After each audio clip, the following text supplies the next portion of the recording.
Did you know we almost got a live-action Halo movie? Not the TV show we ended up with. This movie would have been a faithful adaptation to the game. It would have used tons of practical effects, with the script by the writer of 28 Days Later and the guy behind District 9 in the director's chair. A lot of movies get cancelled because they're doomed from the start.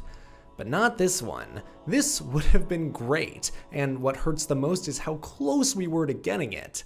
I'm Hunter Clark, and this is What Happened, the story, and what went wrong with Halo the movie. Our story starts in 2001. Microsoft had just launched the Xbox, and with it, Bungie's Halo Combat Evolved, a game that would change the industry forever. Just a few months after release, the phones at Bungie were starting to ring. Studios were immediately interested in getting the rights and spitting out a movie. But instead of taking the quick cash route, Bungie actually declined. They were already working on Halo 2 and needed all hands on deck. They couldn't sacrifice even one member of the team. The other issue Bungie had was that Halo was their baby, and the deals these studios were proposing gave them almost no creative control. They knew they had something special and declined a lot of money to make sure that the Halo brand didn't get diluted. For a while, movie talks went quiet, until one night late into Halo 2's development. The game's cinematic director, Joseph Staten, and game composer, Marty O'Donnell, went to the movies to blow off some steam. After watching 28 Days Later, they left the theater saying that if a Halo movie ever did happen, the guy who wrote this would be a perfect choice, especially for their version of zombies, The Flood. Fast forward again to right before the release of Halo 2. The former CEO of Columbia Pictures, Peter Schlesel, reached out to Joseph Staten to discuss an interesting idea he had. He wanted to be an executive producer on the Halo movie, but he wasn't trying to do things the traditional way. As an industry insider, he had a different approach. Instead of just selling the rights, he suggested they finance the script themselves first, and then pitch that to Hollywood. That way they can maintain more control over the film. Staten liked the idea, but he obviously didn't know any Hollywood writers. Schlesel anticipated that and actually brought a list of 10 writers he thought would be a good fit for the film. And would you believe me if I told you Alex Garland, the writer of 28 Days Later, was at the top of that list? So they invite Alex to the studio for a meeting, and by the time the guy left, they came to an agreement where he would be paid $1 million in exchange for the script. Now, while this is happening, Peter Jackson, the mastermind behind Lord of the Rings and owner of one of the best special effects houses in the world, was starting to build a game studio. He wanted to make a Halo spin-off game and even visited the Bungie offices. The game never came to be, but that being said, the meeting would become very important years down the road. Alright, let me go back to Alex. He got right to work playing through the game, reading the books, and writing the script. He actually finished it within a year, and it's a pretty faithful adaptation of the first game, with a few creative liberties to make it work in this new format. Now, don't clutch your pearls too hard. Creative liberties aren't always a bad thing, and honestly, I actually like almost everything he included. Almost, but we'll get to that in a minute. When he brought the script to Bungie and Microsoft, they loved it, but now they needed someone to finance this film, so they pulled off an insane publicity stunt. On June 6, 2005, Microsoft sent actors who were in full Master Chief cosplay to all the major Hollywood studios except for one, Columbia Pictures. And this was actually just a petty move from Microsoft. See, Columbia Pictures is owned by Sony, who makes the PlayStation, which was Xbox's rival. So if you worked at Columbia, it was a normal day at the office. But every other studio had a 6-foot-tall Spartan walking to their lot to hand-deliver the script. This made headlines and started generating hype for the film before it even had a backer, but apparently the studios weren't impressed. They said it showed how Microsoft was out of their depth in the film world. Personally, I think it's cool as hell. I don't know, I just like to see that level of creativity and showmanship for something that could have just been a boring email. Now, what's less cool is that Chief didn't just show up with a script, he also brought a list of demands. This is what Microsoft wanted. First off, $10 million for the rights to the film. Second, the studios had to follow the guidelines set by Bungie. Third, the studios had to seek approval from Microsoft for the director and cast of the film. Fourth, Microsoft got full merchandising rights. What loser would buy some stupid Halo merch? 5, the movie had to have a minimum of $75 million for the budget. 6. The studio had to give Microsoft 60 first-class plane tickets for its employees and guests to attend the movie's premiere. 7. The studio had to allow someone from Microsoft to oversee the production and watch all of the footage they got every single day. And finally, I don't even know what number we're on anymore, they said that this offer had a fuse, meaning that there was only a limited amount of time for them to make a decision. Now, I don't technically work in the movie industry, but even I know that these are some hefty demands. And believe it or not, after seeing these terms, almost every single studio said no, including Paramount, which is kind of ironic. Now, here's what Microsoft wasn't expecting. Universal and Fox actually talked to each other about the deal. Every other studio had passed, so they teamed up and brought a new deal to Microsoft. Universal would get the domestic film rights and Fox would get the international rights. That $10 million fee would be brought down to only $5 million, but they offered Microsoft 10% of gross profits. Microsoft, with no other options left, agreed and they closed the deal with a planned release date of 2007. Now, the deal was done, but the work was just getting started. Thanks to their own demands, Bungie and Microsoft had to find the director themselves, and the answer seemed obvious. Peter Jackson created one of the best film adaptations of all time. He had experience working with tons of visual effects, and he had been absorbing tons of Halo lore because he was working on a Halo game. This seems like a slam dunk, right? Wrong. Peter Jackson is expensive as hell. They just couldn't afford him and make the movie they wanted, but Jackson did want to be involved in some way, so he signed on as a producer. I'm just so much looking forward to being part of this experience of making the Halo film, and we'll be using all of our state-of-the-art facilities at Weta Digital and Weta Workshop down here in New Zealand, and helping to guide this film through to what I hope will be a really incredible, memorable cinematic experience. So they couldn't get Jackson in the director's chair. Instead, they went to another great adapter, Guillermo del Toro. He had just released Hellboy and was very interested in Halo. He said that Master Chief and the Halo rings were interesting in a way that other video game films weren't, and he was right. Remember, at the time, the highest rated video game movie was Mortal Kombat, which has a 47% on Rotten Tomatoes. And while I like Del Toro's work, it seemed like he was hell-bent on getting a lower score than that. He hired a new guy, DB Wise. Yes, that DB Wise, the guy who would later co-create Game of Thrones, to create a second draft of the script. We don't know a ton about this, other than the story would have been focused on Master Chief training to be a Spartan on Planet Reach. The only other thing we know is that he wanted Master Chief to have a twin brother who would side with the Flood.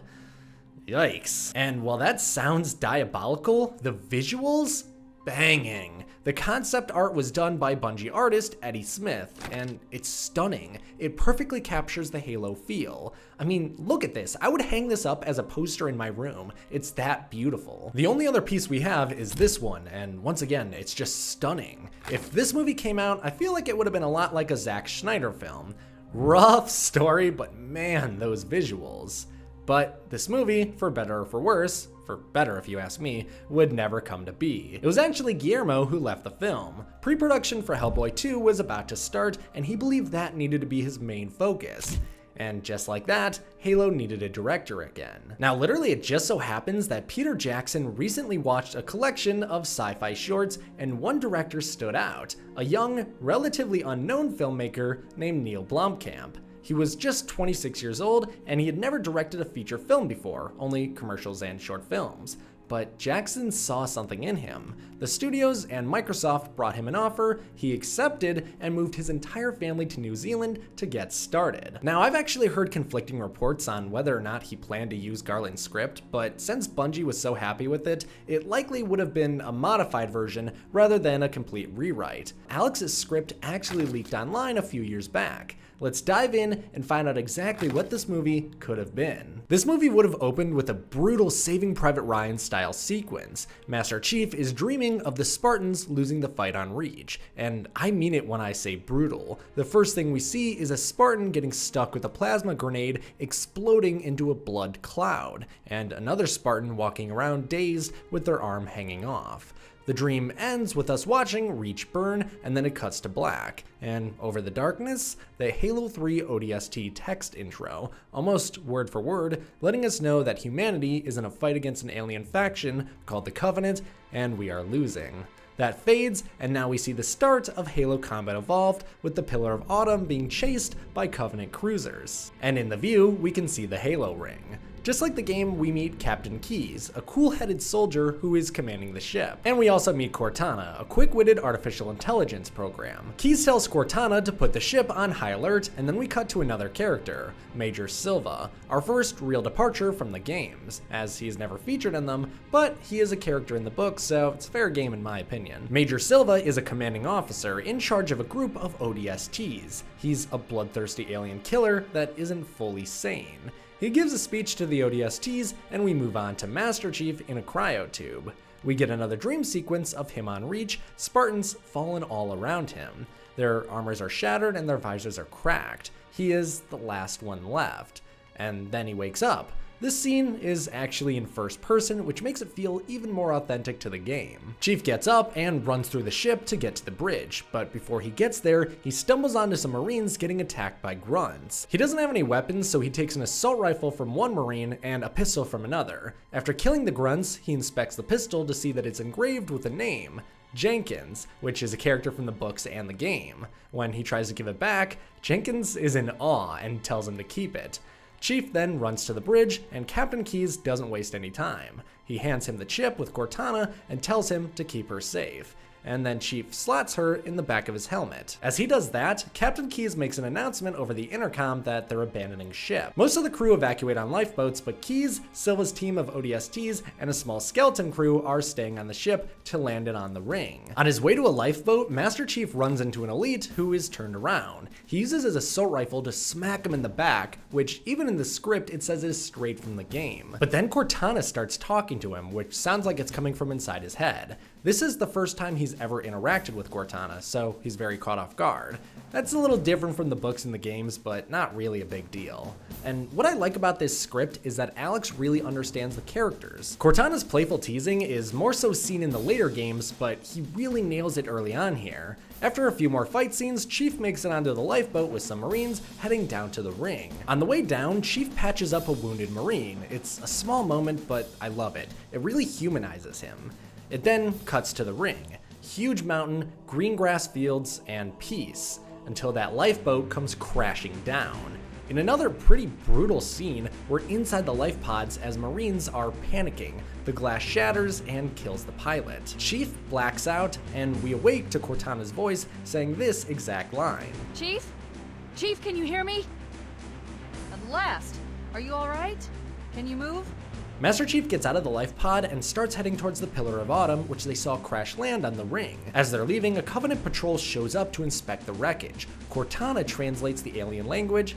It's kind of sad that they don't just go war to the entire movie, but I get this change. When she translates it, they hear an elite order some grunts to burn the dead bodies. He considers it sacrilegious to even have their flesh on the ring. And I absolutely love this, and it's a perfect example of why adaptations can enhance the source material. The game kinda had this scene, but only as a combat section. This dialogue is not only in line with the lore, but is interesting and adds depth to the Covenant. Chief keeps going to the Pillar of Autumn and gets into an awesome fight against two ghosts, where he hijacks one and almost gets thrown off a cliff, but stops just in time.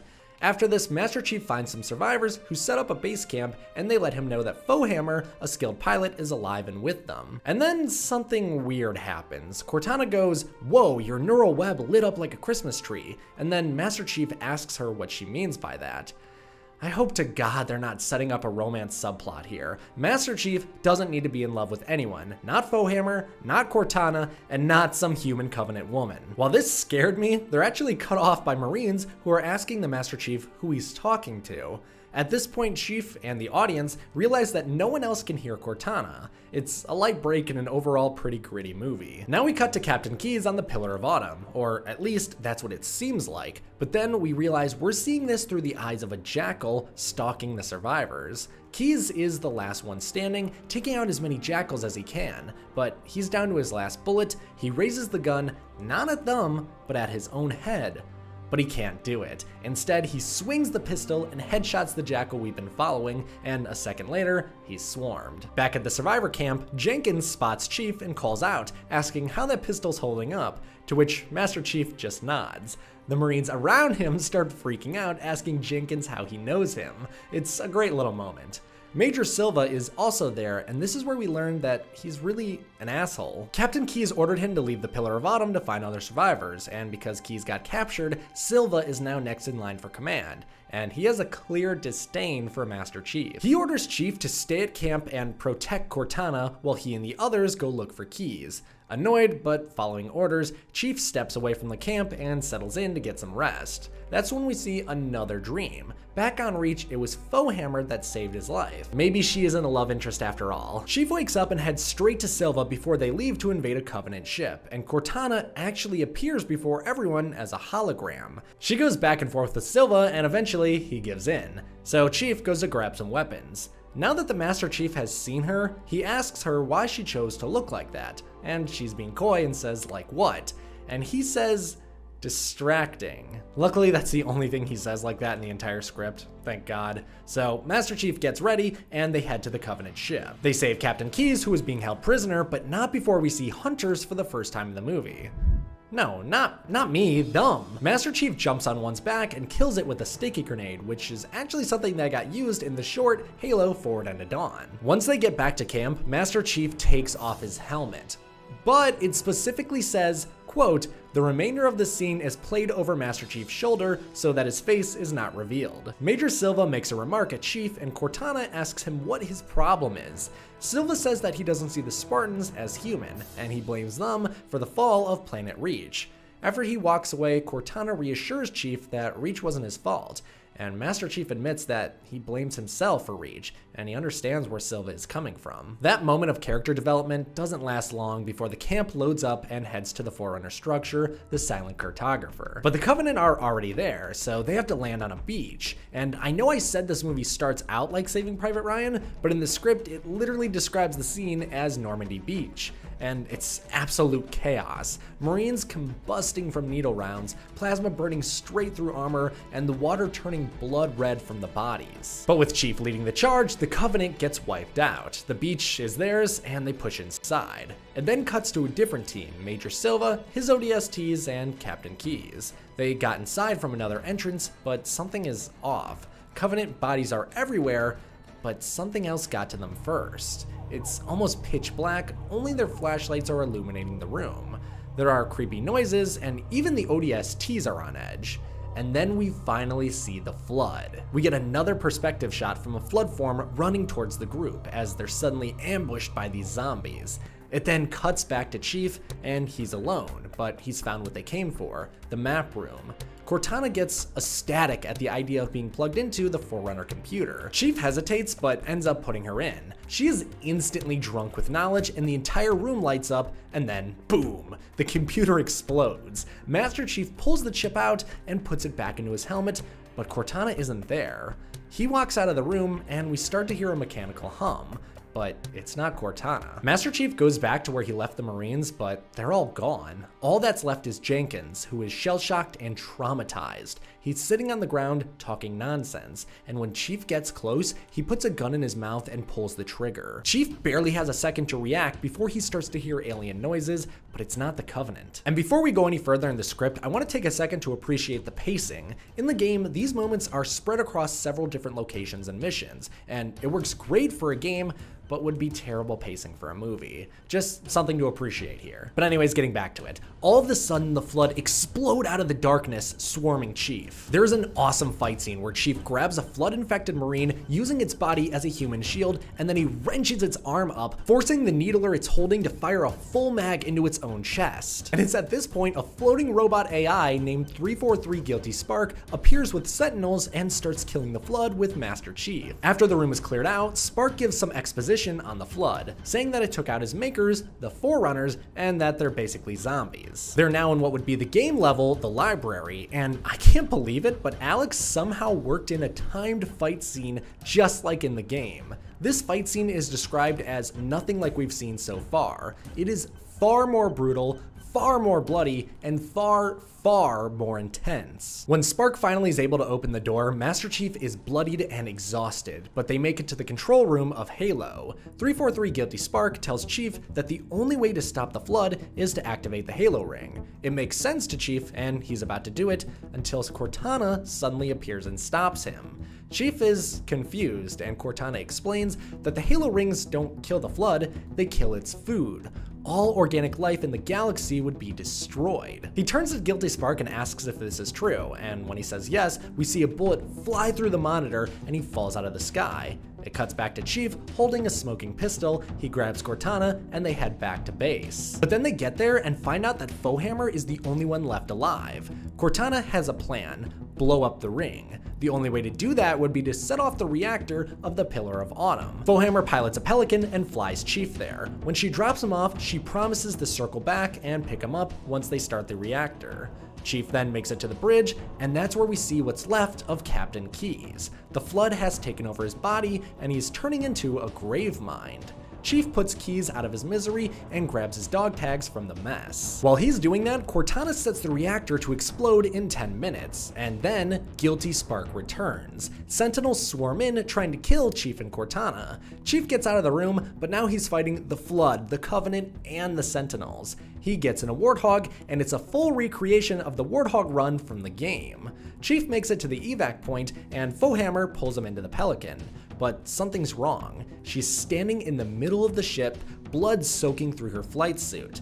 She gets tossed out of the Pelican, and a Flood-infected Major Silva steps out, revealing that he killed her. Chief then takes a grenade and punches it into his chest, and he explodes, but it somehow doesn't damage anything else. Anyways, Chief jumps into the pilot's seat and flies off the ring right as it blows up. A massive piece of the ring rips apart, crashing into the other side, and the Halo ring is destroyed. Chief and Cortana are talking and agree that they won't be able to fly home in a Pelican, when right in front of them, space rips open as a Covenant ship jumps through slipspace. They agree to hijack it, and it cuts to black with the Halo logo on screen, and that's the movie. But there's actually an after credits scene. We see the destruction of the ring from space when suddenly 343 floats into frame. He looks directly at the camera, says, "Oh, hello," and then it cuts to black for the last time. That's a pretty damn good script, so what happened? Why did we never get the Halo movie? Well, as production ramped up, Fox and Universal started getting cold feet. Costs were rising fast, and they weren't sure if they'd actually make their money back. Neil submitted some concept art. Some of it incredible, some of it not. The Prophet? Amazing. The Flood infection form? Terrifying. The Elite? Jesus. Meanwhile, the studios were dropping millions at Weta, Peter Jackson's effects house, to build the props. And those, they look incredible. They even created a real working Warthog that eventually got shipped to America. Things were looking great, but the studios were still concerned about the slow pace of production, and they weren't sure if Blomkamp could actually pull this off. Neil wanted to prove himself, so he created some test footage to excite the studios. Bungie loved this test footage so much that after the movie was scrapped, this footage would actually go on to be used for the marketing for Halo 3, and they called it Halo Landfall. So we can actually watch this test footage in full. Right away you can see Blomkamp's style, gritty, shaky cam, and almost like found footage. And just like the script, it's pretty brutal. Bungie and Microsoft thought this looked amazing, but Fox and Universal were even more nervous after seeing it. It had the opposite effect that Blomkamp was going for. The studios didn't think it would resonate with mainstream audiences. Neil learned an important lesson that day. Never forget how out of touch studio executives can be. So after a year and $20 million later, all the studios had were some test footage that they weren't even happy with. Universal waited until another round of payments were due, and then they called a meeting. Microsoft, Neil, all the producers, everyone in one room. They brought them into the office and said, we either renegotiate or they're not funding the movie anymore. Under the contract, Microsoft got their cut first for the script and IP. Then the producers got a percentage of box office sales, and whatever was left went to the studios. Universal wanted to gut the producer's share. They argued that the studios were taking on all the risk, so they should get a lot more money. This was an ambush. Everyone walked in expecting a payday, and now they're being told to take a massive pay cut or watch the project die.